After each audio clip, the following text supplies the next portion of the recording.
India के Iran के साथ भी अच्छे ताल्लुकात हैं। तकरीबन 10% अपने ऑयल का जो मिक्स है वो भी 10% तेल भी ईरान से लेता है। क्या बाहर के हवाले से भी इन्वेस्टमेंट्स हैं।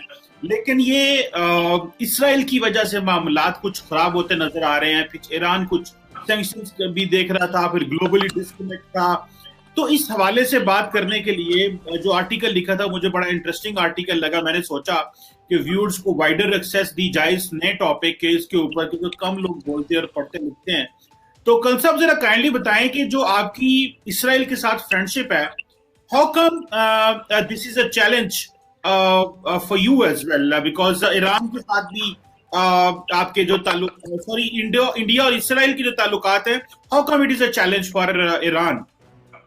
देखिए, ये इजराइल के साथ जो ताल्लुकात हैं और ईरान के साथ जो ताल्लुकात हैं, ये अलग अलग कंपार्टमेंट हैं और इन कंपार्टमेंट्स के बीच में बैलेंस करना एक इंडिया के लिए बहुत बड़ी प्रॉब्लम है, बहुत बड़ा चैलेंज है इनफैक्ट। इसको समझने के लिए ये हमें समझना होगा कि इजराइल से हमारे ताल्लुकात क्यों जरूरी है। इजराइल से ताल्लुकात हमें बढ़ाने की जरूरत तब पड़ी जब सोवियत यूनियन बिखर गया और जो डिफेंस की जो सप्लाई थी हमारी, वो एक क्वेश्चन मार्क के अंदर आ गई। हमारे बहुत सारे जो इक्विपमेंट है, बल्कि उस टाइम में सारे इक्विपमेंट तकरीबन सोवियत यूनियन का होता था और सोवियत यूनियन के बिखर जाने से हमारी मेंटेनेंस और बहुत सारी इश्यूज जो हैं वो आए फोर्सेस के अंदर और एक बहुत बड़ा चैलेंज था। तब डिसाइड किया कि नहीं, हमें डाइवर्सिफाई करना चाहिए। अमेरिका हमारी हेल्प नहीं करता था तब, और हमें सिर्फ जो हेल्प आती थी वो फ्रांस से आती थी, वो भी लिमिटेड। तो हमें लगा कि इजराइल वाला दरवाजा खोलना चाहिए। इजराइल का दरवाजा खोलना एक अलग चैलेंज था, क्योंकि हिंदुस्तान के अंदर जो मुस्लिम सेंटीमेंट है वो इजराइल को लेके मुख्तलिफ है। वो आप अच्छी तरह जानते हैं कि ऐसा क्यों है। और पाकिस्तान से ज्यादा मुसलमान हिंदुस्तान में बसता है और एक वो बहुत बड़ा फैक्टर था। लेकिन नेशनल इंटरेस्ट के चलते हमको ये डिसीजन लेना पड़ा कि इजराइल के साथ हमें दरवाजे खोलने चाहिए, इजराइल के साथ हमें ताल्लुकात बढ़ाने चाहिए। और ऐसा करने से हमने अमेरिका को भी काउंटर बैलेंस किया। नहीं तो अमेरिका हमको डिफेंस के मामले में ब्लैकमेल करने लग जाता। तो कहीं ना कहीं हमें थोड़ी सी रिस्पाइट मिली थी और वो हमारी मजबूरी भी थी कि इजराइल के साथ हमने अपने ताल्लुकात जो है खोले। जहां तक ईरान का सवाल है, ईरान का जो इशू है, सबसे पहले तो हमारे कल्चरल टाइज हैं। जो फारसी लोग हैं वो हिंदुस्तान में बहुत बहुत जमाने से हिंदुस्तान में रहते हैं, चाहे वो फारसी हो, चाहे वो मुस्लिम हमलावर जो हिंदुस्तान में आए, जो फारसी भाषा बोलते थे, या उनके ताल्लुक से हो, या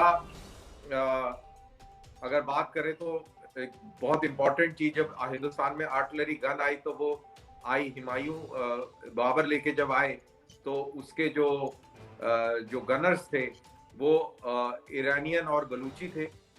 और तो ईरान के साथ में बहुत पुराने ताल्लुकात हैं और ईरान की जो लैंग्वेज है, जो फारसी लैंग्वेज है और संस्कृत है, इसके अंदर इतने ज्यादा कॉमनैलिटी है। और जो रेशियल कॉमनैलिटी है, जो जुबान की कॉमनैलिटी है, वो मैंने अभी बताई कि हमारी संस्कृत भाषा के बहुत सारे जो शब्द हैं वो फारसी में मिलते हैं। और जब रेशियल कॉमनैलिटी की बात करें तो आर्यंस जो हिंदुस्तान में आए, इसके ऊपर भी बहुत बड़ा डिबेट होता है इंडिया में कि आए या यहीं के थे। लेकिन एक बड़ा तबका और एक इम्पॉर्टेंट हिस्टोरियंस का तबका ये मानता है कि आर्यंस की एक स्ट्रीम ईरान गई और एक स्ट्रीम इंडिया आई। और इसीलिए जो ईरान का जो राजा था, बादशाह था, कोई भी बादशाह होता था, उसको आर्य मेर कहा जाता था, आर्यंस की लाइट कहा जाता था। तो ये एक रिलेशनशिप है ईरान के साथ जो थाउजेंड्स ऑफ ईयर्स पुराना है। इसी के साथ जुड़ा है मॉडर्न टाइम्स में जियो इकोनॉमिक्स भी जुड़ी है, जियो पॉलिटिक्स भी जुड़ी है। हमें ईरान ऑयल की वजह से चाहिए, जैसा आपने बताया 10% ऑयल हमारा ईरान से आता है, सस्ता ऑयल मिलता है। उसके अलावा जियो इकोनॉमिक्स की, जियो पॉलिटिक्स की बात करें तो सेंट्रल एशिया, अफगानिस्तान और पाकिस्तान को काउंटर बैलेंस करने के लिए हमको ईरान की बहुत ज्यादा जरूरत पड़ती है। वहीं to cut the story short, वहीं आज के कॉन्टेक्स्ट में इजराइल की अहमियत मिडिल ईस्ट में अलग किस्म की है, जब सऊदी अरेबिया और इजराइल भी वन पेज पर आ गए हैं, सतही तौर पे नहीं तो सतह के नीचे जरूर आ गए हैं। So all these factors included, तो अब इंडिया को बैलेंस करना है, क्योंकि इजराइल और ईरान जो है ये जानी दुश्मन है, और पूरी जो मिडिल ईस्ट की पॉलिटिक्स है वो ईरान का खेमा और सऊदी अरेबिया का खेमा, जिसमें अब इजराइल खड़ा नजर आता है। ये दो अलग अलग खेमे हैं और हिंदुस्तान के लिए दोनों अजीज हैं, और दोनों खेमों में बैलेंस करना ये एक चैलेंज है। बिल्कुल सही कहा आपने कि आपने एक बिल्कुल बड़ा हिस्टोरिकल पर्सपेक्टिव इसमें दिया और बताया कि किस तरह ईरान और इंडिया के ताल्लुकात जो हैं वो दहाइयों पे फैले हुए हैं, वो कोई नए ताल्लुकात नहीं है। लेकिन कल साहब, ये थोड़े दिन पहले जो एक धमाका हुआ दिल्ली में, जो इजरायली एम्बेसी के बाहर, आपने अपने आर्टिकल में भी उसका जिक्र किया, और फिर प्राइम मिनिस्टर मोदी ने फोन भी किया नेतन्याहू साहब को और बताने के लिए कि भाई हम जो है वो एक तो ये लो इंटेंसिटी कॉन्फ्लिक्ट था, छोटा था, लेकिन इसकी सिग्निफिकेंस बहुत ज्यादा है। एक तो आपको पता है कि वो जो ईरान सॉरी यूएई और इसराइल के जो ताल्लुकात नॉर्मलाइज हुए हैं, तो शायद मुसलमानों के एक सेंटीमेंट्स जो है वो कहीं उभर ना जाएं। हालांकि ऐसी कोई बात नहीं मुझे लग रही, लेकिन फिर भी सारी बात अपनी कॉशंस तो लेने होते हैं। इस हवाले से इसराइल ने इंडिया से क्या पूछा है, जरा ये भी बताएं, और क्या किसी पे शक किया गया है, कोई लोग पकड़े गए हैं या कुछ, इस हवाले से काइंडली हमें बताएं, क्योंकि somehow it is linked with this discussion. हाँ, absolutely it is linked with this discussion. जैसा मैंने बताया कि हिंदुस्तान के अंदर मुसलमानों की बहुत बड़ी तादाद है। मेरे ख्याल से दुनिया का सेकंड मोस्ट पॉपुलेशन वाला एक मुस्लिम कंट्री इंडिया भी माना जाता है। और यहाँ पर जो शियाज की जो स्ट्रेंथ है वो मेरे ख्याल से दुनिया में ईरान के बाद होगी या बराबर होगी। तो शियाज एक बहुत डोमिनेटिंग कम्युनिटी है इंडिया के अंदर, both economically, intellectually and ideologically.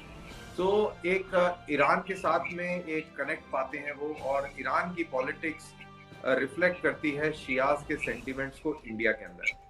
जो अभी ये जो अटैक हुआ था, ये इजरायली एम्बेसी पे दूसरा अटैक हुआ था। एक और अटैक हुआ था 2012 में, और उस समय भी उनके एम्बेसी के स्टाफर्स को टारगेट किया गया था, और इंडिया ने उसको हश किया था। इंडिया ने उसको ज्यादा उसको तरजीहत नहीं दी थी, अपने लेवल पर उसको सॉर्ट आउट करने की कोशिश करी थी, और करा भी था। बिकॉज अगर उसको ज्यादा उभार देते हैं तो फिर जैसा मैंने बोला कि दोनों खेमों के बीच में बैलेंस बनाना है। अभी भी एक कोई शख्स पकड़ा गया है, मैं नाम तो मेरा उससे मेरे दिमाग से उतर गया, उसको उसके तहकीकात चल रही है, और वो शिया समुदाय का ही है। अब ये इसलिए ब्लास्ट आया है कि जो इजराइल है, इजराइल ने, आपको पता है कि एक फकीरजादे एक बहुत बड़े एक साइंटिस्ट थे, जिनको नवंबर में मोसाद ने, बोला जाता है कि मोसाद ने उनको खत्म कर दिया, उनका कत्ल कर दिया तेहरान में। और उससे पहले कासिम सुलेमानी थे, जो जनवरी 2020 में अमेरिका ने उसके ऊपर हमला किया, और ये दोनों बहुत इंपॉर्टेंट शख्स थे। कासिम सुलेमानी तो एक बड़े रेवर्ड फिगर थे, बहुत इमोशनल सीन्स देखने को मिले थे हमें ईरान में, और ईरान ने तब से ही एक प्लेज किया था कि हम इसका बदला लेंगे। ईरान की ये फितरत भी है कि वो बदला लेता है, और इजराइल से भी वो बदला लेने के फिराक में है। और इंडिया जो है एक बहुत इंटरेस्टिंग प्लेस बन जाती है, क्योंकि यहाँ पर एज आई मेंशन्ड शिया कम्युनिटी बहुत अक्सरियत में है। मेरे ख्याल से, मैंने स्टैटिस्टिक्स नहीं देखे, मेरे को लगता है शायद ईरान के बराबर ही होगी, अगर ज्यादा नहीं होगी तो इतनी बड़ी डोमिनेटिंग पॉपुलेशन शियास की इंडिया के अंदर है, और कहीं ना कहीं उसको एक्सप्लॉइट करना बहुत आसान पड़ता है। और जो लेटर मिला था इस एक्सप्लोजन साइट के नजदीक से, वो ये कहता है कि ये तो अभी एक ट्रेलर है, that means more can be expected. And अगर ऐसा होता है तो जाहिर सी बात है कि हिंदुस्तान के जो internal security, internal intelligence mechanism और इस प्रकार की चीजों के ऊपर सवालिया निशान खड़ा हो जाता है। दुनिया के अंदर एक कॉन्फिडेंस की कमी पैदा होती है अगर ऐसा होता है तो, और इजराइल को भी इंडिया पर उतना भरोसा नहीं हो पाएगा। तो इसलिए इंडिया के लिए बहुत जरूरी है कि कोई भी दहशतगर्दी की कार्रवाई ना हो और इसको कंट्रोल में रखा जाए। हम नहीं चाहते कि इजराइल के साथ में कोई गड़बड़ हो, और ना ही हम चाहते हैं कि ईरान के साथ में गड़बड़ हो।